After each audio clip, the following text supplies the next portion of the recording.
यहाँ पर एकत्रित होकर जिलाधिकारी आ जा रहे हैं, क्या मामला है? ये कई मिशन है सर। पुरानी पेंशन, एनपीएस यूपीएस निजीकरण के विरोध में हम लोग आज इकट्ठा यहाँ हुए हैं।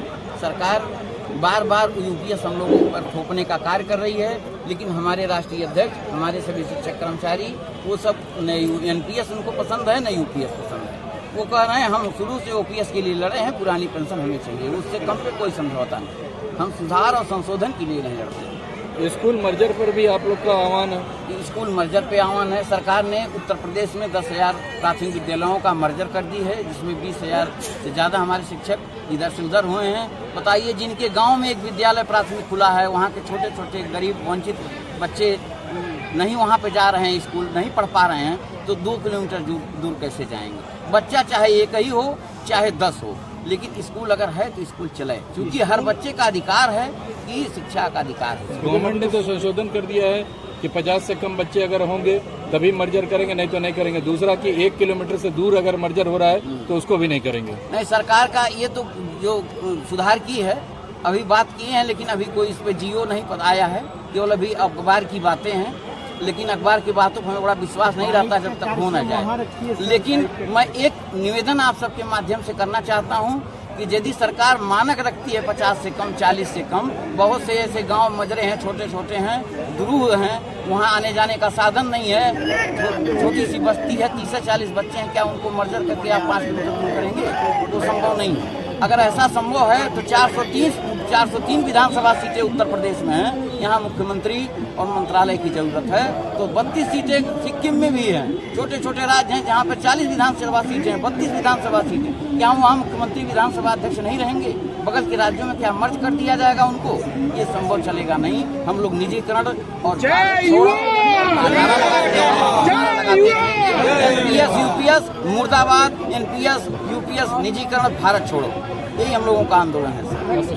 सुनील कुमार दुबे, अटेवा जिला अध्यक्ष गोरखपुर। देखिए, हम सभी ये जान रहे हैं कि सरकार द्वारा एक बहुत अन्यायपूर्ण नीति लाई गई है।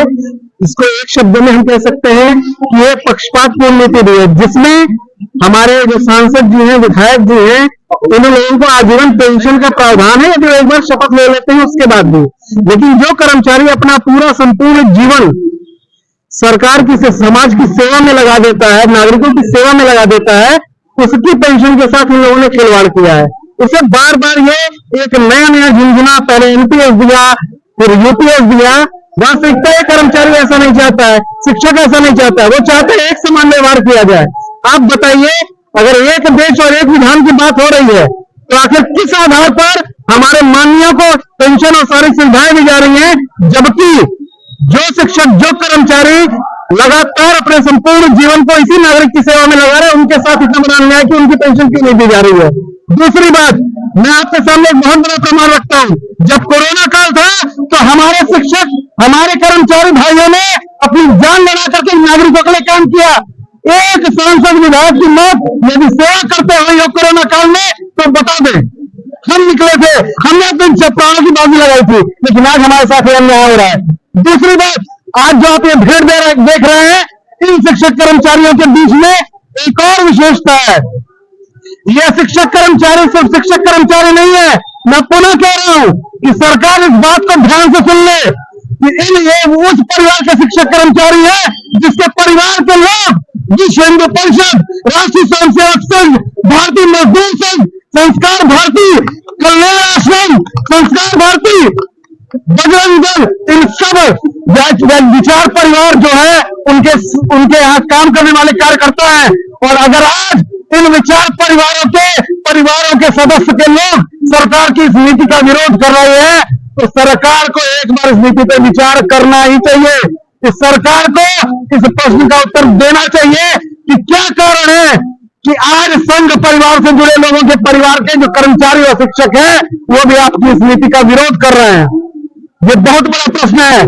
क्या इस राष्ट्र में एक समान सबके साथ व्यवस्था नहीं होनी चाहिए? यदि हम सामाजिक न्याय की बात करते हैं तो क्या अधिकार है कि हमारे माननीय जैसे चाहे अपने लिए सुव्यवस्था का इंतजाम करे और अपने प्राणों की बाजी लगाने वाले शिक्षकों, कर्मचारियों और सैनिक बलों तक के पेंशन के साथ खिलवाड़ करते हैं?